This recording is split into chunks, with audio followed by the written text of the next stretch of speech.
Hello again, everyone. Zack Attack is here, my WWE Raw review for this Labor Day edition, September the 5th, 2016, taking place from Kansas City, Missouri.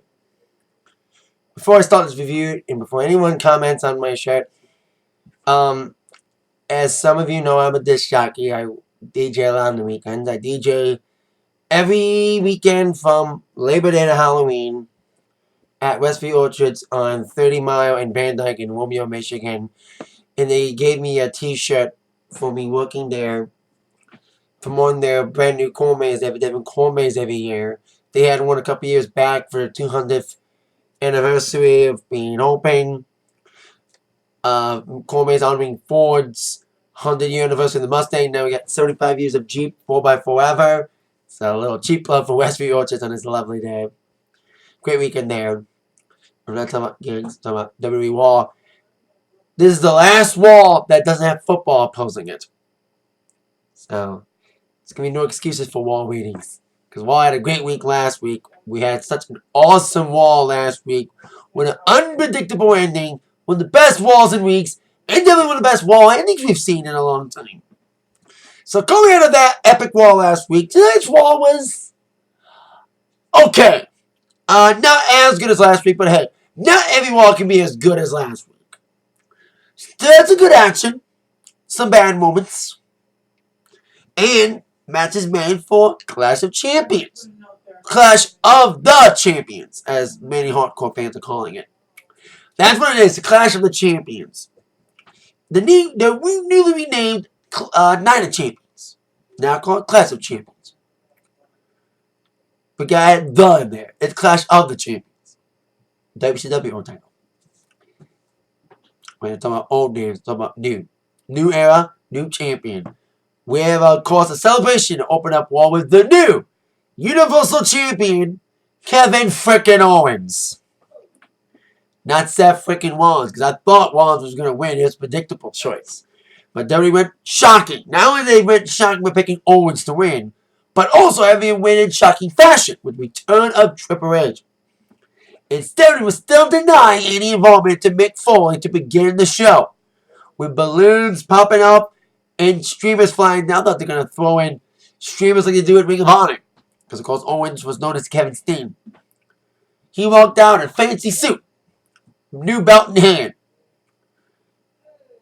He was celebrating his victory in his fatal four-way elimination match between himself, Seth Rollins, Roman Reigns, and Big Cass, who, even though he didn't win, we knew he wasn't going to win. He didn't look good in his first major main event match as a singles guy. So Owens has a new t-shirt, by the way, the Kevin Owens Show, which I pre-ordered. I don't pre-order much shit from WWE Shop. But I saw it today, I was like, I gotta do it. And they had a sale going on, too, 33% off t-shirts, and that shirt was included. Even though it was a pre-order shirt, but I was like, badass, I'm getting it. It looks badass, by the way, the Kevin Owens Show shirt. They were selling it at the show, but I'm getting it. Probably going to wear it. Probably going to get it in time for Clash of Champions. So Owens came out in celebratory fashion, saying that,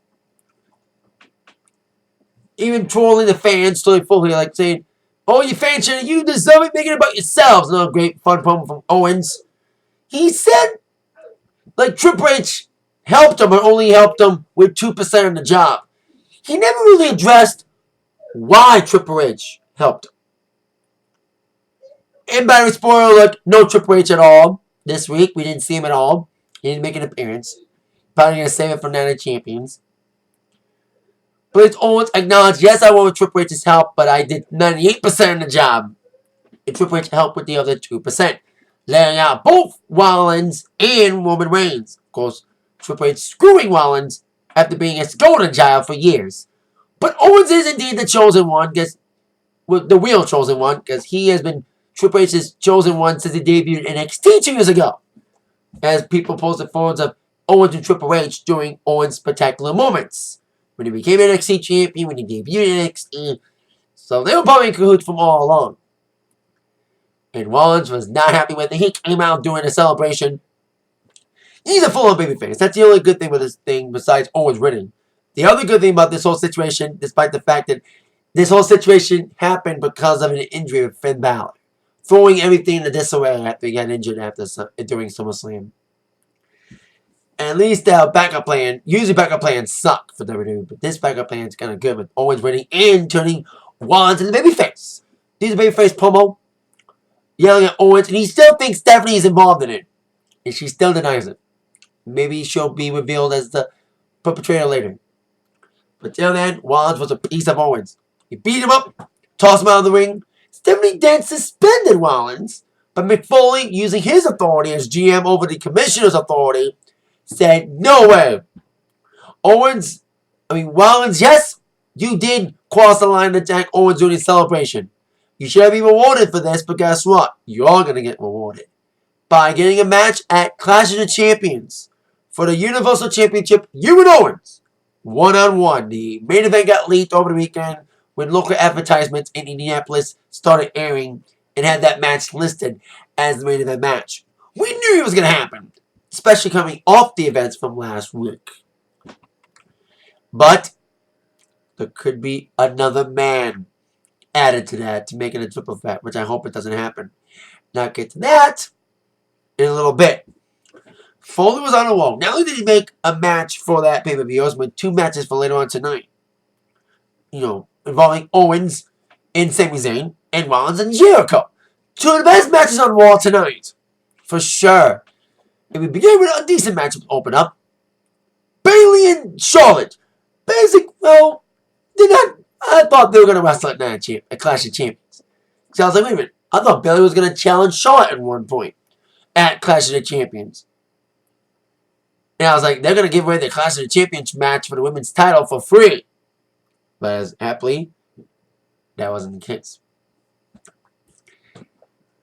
So Charlotte Bayley, non-title. By the way, with Dana Brooke at ringside, losing to Bayley twice. 2 weeks in a row. In a singles match 2 weeks ago. And getting pinned by Bayley in a 6-person tag. With her in the the club. Losing to New Day. And Bayley. Match was fun. I've seen better matches from these two. But a decent matchup. There was a little botch. Bayley was going for a around the post DDT, but whether she purposely botched it or unintentionally botched it, she had a knee injury that she sold throughout the match. Failing to do that. Maybe that was intentional. Maybe it was a storyline injury. To ride her off for a bit, especially with a certain challenger coming back.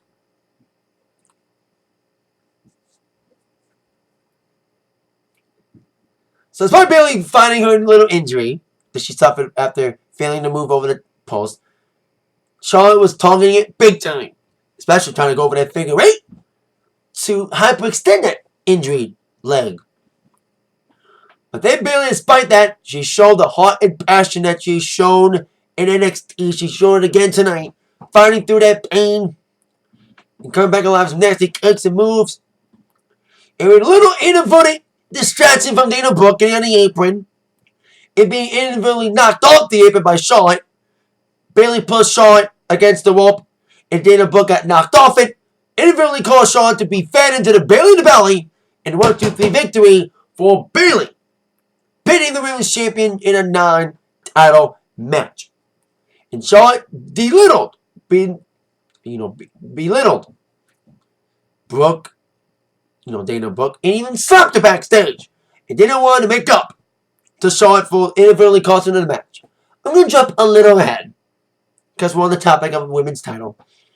As Sasha Banks came back tonight to Raw, says she had some bad news to deliver about her condition. A great promo, by the way, from Sasha about being passionate about the women's evolution, the revolution, in wrestling and sport, mentioning names like Moolah, Mae Young, Alundra Blaze, Trish and Lita, who I think Charlotte and Sasha are the Lita and Trish of this generation, if they book it right.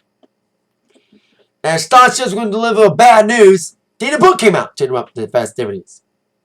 Saying that I'm going to make up the show by attacking you right now. But then Sasha put her right into the bank statement.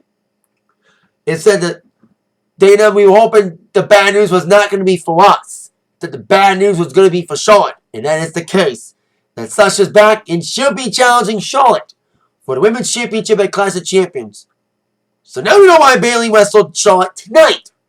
Because I thought that was going to be the Clash of Champion match. But instead, it's Sasha Charlotte 3. And I don't mind this match. SummerSlam match was good. It was the match I was wanting. Botches aside, hopefully they learn from that and have another epic match like they did on Raw at the Clash of Champions. Not a Champions. Used to be named now as a Clash. So there you go. Can't wait to see Sasha back in that ring against Charlotte and continue their feud. Now we had a lot of squash palooza tonight. Besides the two obvious squashes that we've seen from people that need real opponents bad. Well, one technically kind of did, and one might be getting one. Of course, referring to Strowman and Nia. But we did have a squash involving Bo Dallas. Despite getting kicked off a recent Mexican tour after getting drunk on a plane. He got drunk on a plane. Got arrested for public intoxication. He came back making people want to believe in Bo. He wants creative to believe in him again. He beat up a jobber, looking aggressive, and got a victory. Like the whole believe thing, believe. I always do that voice when I do. You get a believe. So I believe in Bo. That's his thing now. You even gotta sign him. So let's see how this gets over. So there you go.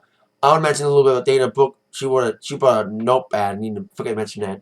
She brought a notepad. Maybe she was writing down how to break up with Charlotte. And also maybe she was writing down how not to get beat up by Amber Gallows after being Nurse Dana last week with the club. Because Amber Gallows had a little Twitter war with her. Or somewhat of a Twitter war. Now, the first hour was decent. The second hour kicked off great. With Seth Rollins against Chris Jericho. Really great match between these two very athletic guys. Great spot. Like, Jericho's been doing good matches in his comeback. Decent match with AJ. Boring little matches with Dean Ambrose. Maybe it's Ambrose, not Jericho. Especially, we've seen Ambrose deliver okay matches recently with his triple threat and more recently at SummerSlam against Dolph Ziggler. But I think AJ is going to get him a good match this Sunday at Backlash. There will be a review for that. Even though I haven't made any SmackDown reviews, I am watching SmackDown. But I'm out every Tuesday. I play Trivia Tuesday. So I don't expect SmackDown reviews. I do watch it. I do. And I like it SmackDown. But back to Raw. Jericho looked good in this match. And so did Rollins. Being babyface. It's interesting to cheer him as a babyface again. Because he was a babyface with the heel. With the Shield.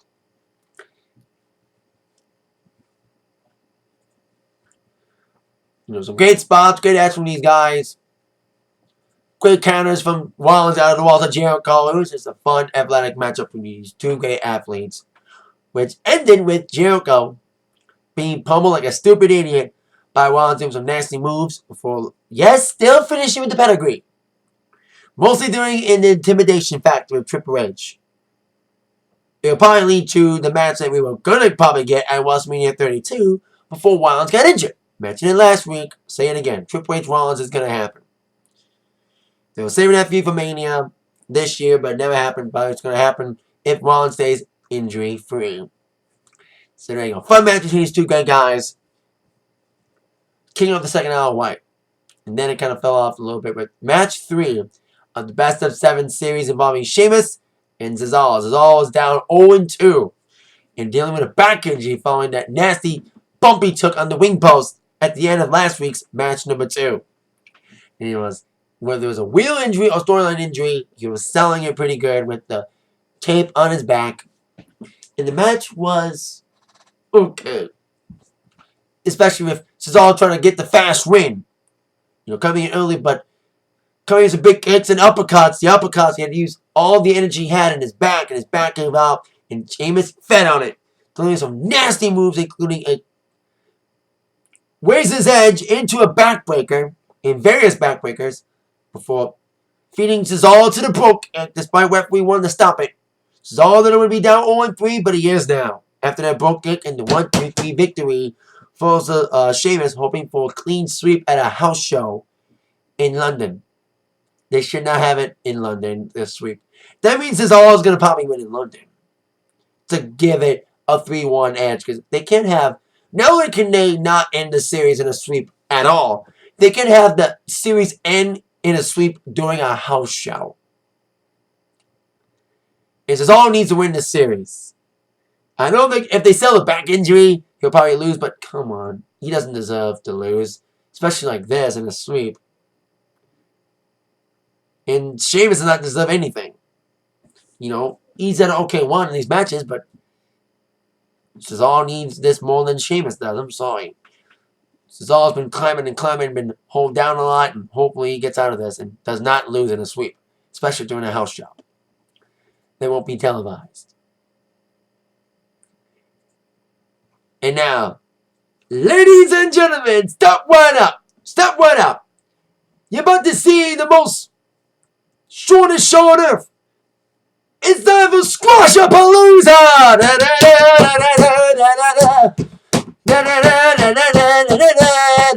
With a lot of squashes in a row. Starting with a team whose gimmick, who cannot get over with the gimmick if their life depends on it, against a team whose gimmick is over like fuck. The Shining Stars, whose gimmick is, like I said, dead in the water, against Enzo and Cass, whose gimmick is over as hell. Didn't they just beat these guys 2 weeks ago? They got nothing for Enzo and Cass to do, since they were feuding with KO and Jericho. And now that KO is now the Universal Champion, they have nothing for them to do. So they're beating up the Shining Stars. Or that's at least what I thought. Thought to be an easy squash victory for Enzo and Cass, and it looked like it early. Despite some great isolation for people that be called, they're a great team. They just need a better gimmick. You know, they were Los Matadores for a while, but now they're more embarrassed with this Shining Stars thing, which was dead in the water. And I knew when they debuted, I was like, they're going to come out the crickets. They did. And they have not recovered since. They're trying to salvage this, especially after the ending of this match, which I did not see coming.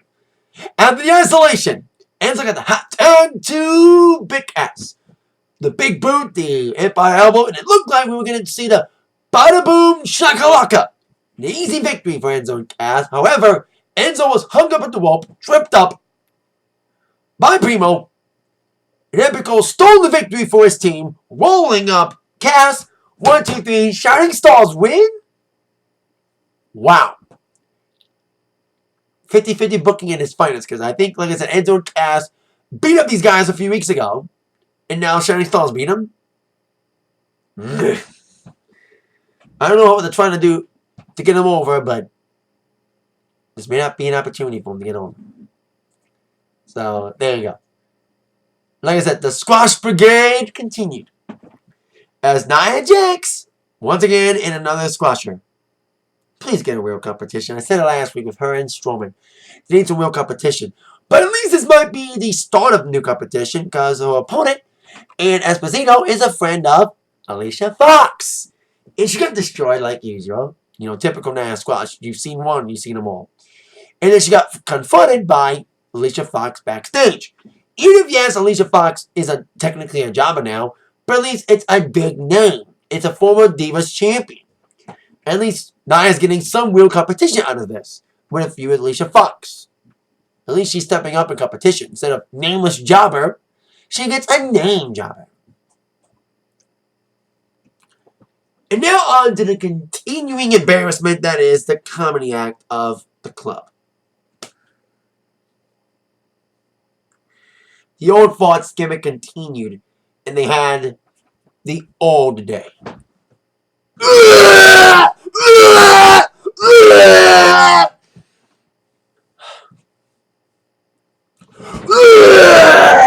Fucking hallway. Fucking cringe. God, WWE Creative. What the fuck are you doing? I said it last week and I said it again. You're doing so good with AJ Styles. The booking with him is so awesome right now. And yet, the club, you make it look like fucking joke artists. You need to be treated seriously. You never see him make fun of Japanese wrestlers by having people dress up like old versions of them. You never saw them like have people dress up like old versions of the Kingdom to get him over? No. I was trying to laugh, but damn it. There's a part of me that wanted to chuckle at it. Because it was kind of funny, but it was like, the other part of me was like, ugh, God. They need to stop treating Club like a fucking joke act. They're not a comedy act. They're a team that beats people up, not fucking make jokes. More cornier than Reigns. Thankfully, the New Day came out and tried to break it up, but then beat up the old Day anyway, even with Xavier saying if we touch him, the WWE Universe will explode. Well, it didn't explode. But our mouths exploded with puke when they touched. Because beat him up anyway after the Club ran away. It will be a rematch from SummerSlam, which will hopefully end clean. Club against New Day and a rematch at Clash of Champions. Like, I want Club to be champions because I like them, but the booking is fucking horrid. If they're ever going to do Balor Club, they gotta fucking do it to redeem this fucking bullshit.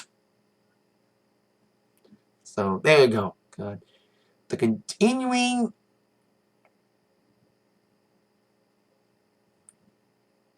misadventures of Dirty Wood in the Club.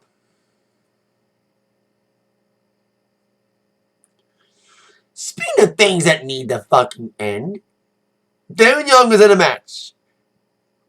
Continuing Squashapalooza! As he took on Jinder Mahal. Despite Titus O'Neil coming out to distract him, Darren Young got the victory. And then Darren beat up on Titus O'Neil.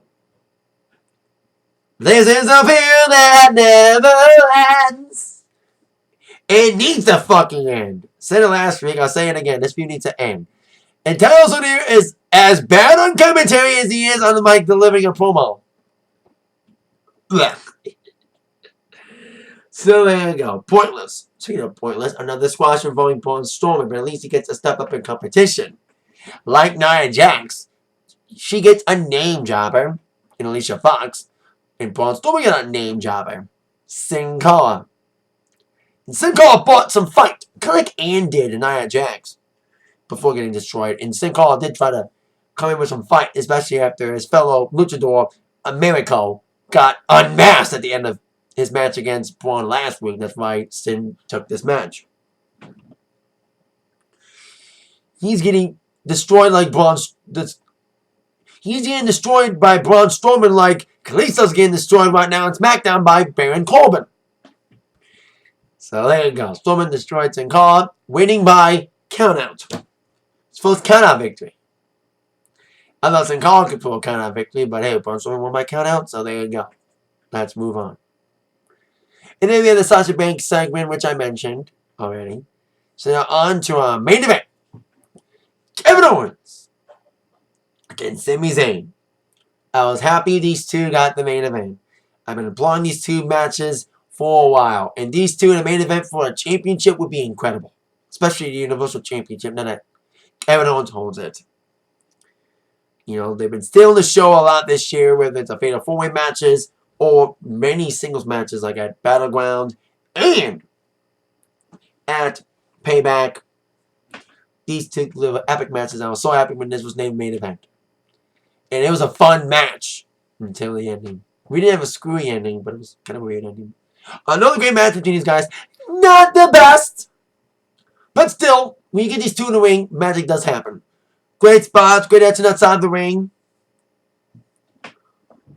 You know, all of them delivered the big moves. The Aluva kick was attempted by Sami Zayn numerous times, but he did get cannonballed by Owens after 2 attempts. But then the ankle injury that he suffered during his match against Rollins a few weeks back, that his storyline, by the way, he's selling the injury again. Of course, the ankle injury, we're coming from it, got him to lose to Jericho last week. And he was going for a move on the outside. He tripped on the ankle, and he aggravated the injury, the storyline injury with the ankle. Because I was like, we haven't seen him do anything with his ankle during the match. And then he did it. And Kevin fed onto that injury, attacking him on the outside, putting him back to the ring with a powerbomb. Now pop up by the Wingler powerbomb. And 1-2-3 victory for KO, the Universal Champion. So there you go. Fun match, not one of the best, but still good, still a decent match. Even an average Kevin Owens Zayn match is better than any Roman Reigns match. Mostly. Speaking of Roman Reigns, for some reason he came out to eye down Kevin Owens. Especially since he was the first one to get pedigree when Triple H came out. Now, by this point I was like, we haven't seen Reigns or Rusev at all. Because I thought their feud is going to continue. But apparently, their feud's ending. Oh, maybe not. As Reigns was staring down Owens, Chris Jericho came out. I thought Rollins was going to come out, mini Shield reunion. But instead of Rollins, we had Mick Foley's music hitting. To offset the boos of Roman Reigns getting booed, as usual. So, Foley's like, okay, Reigns, you want a piece of Owens? You will. Next week, you get a one-on-one. Non-title. But if you win, you will be added to the title match at Clash of Champions, making the main event of Clash of Champions a triple threat. That's not going to happen. I'm making a prediction. No matter who wins, it's going to be a screwy ending. It's not going to be a clean finish. They can protect both Reigns and Owens from getting pinned. Someone's going to get involved. Whether it's Triple H getting involved, or Seth Rollins, or Rusev. They're trying to continue this feud we thought they were having. We thought Rusev and Reigns was a thing, but apparently it's not happening now. Especially after the match at SummerSlam didn't even happen. I thought they were going to continue it. Maybe they will if Rusev interferes, but that's what I'm thinking. We're going to have a screwy ending next week. But in my mind, Owens will win by a screwy ending. Like Rusev is going to screw Reigns, or Triple H is going to screw Reigns. Someone's going to screw Reigns. Owens will win by screwy ending or DQ. I don't think Owens should be buried by Reigns. Super Reigns. You know, the man is faster than the Rey Mysterio, more powerful than a Big Show, able to bury careers in a single bound. Super Reigns. So there you go. I predict we won't have a triple threat. Owens and Rollins will be a one-on-one match. Reigns will probably lose with a screwy ending, interference from Triple H or Rusev to try to continue their feud. Because we have a tag team title match signed for the Clash of Champions. Women's title match signed. Sasha, Charlotte, 3. But we still don't have a U.S. title match yet. It's going to be Rusev Reigns again. Unless it gets called off again. Which should not happen for the second pay-per-view in a while. So there you go. Decent Raw. Some up and down things. But hey, you can't have every Raw hit a home run every week. Like what happened last week. But now with football back, Raw needs to step up their game. You know, to oppose football. At least you have Owens and Reigns as your main event for next week's Raw. With a title opportunity for Reigns in the balance with him ending himself, possibly, in the match between Rollins and Owens, making it a triple threat. Which I don't think should happen. So we'll see what happens there. That is it for my Raw review tonight. Thank you so much for watching. With that in mind, y'all been attacked by the review from Zach. See you later. Yeah.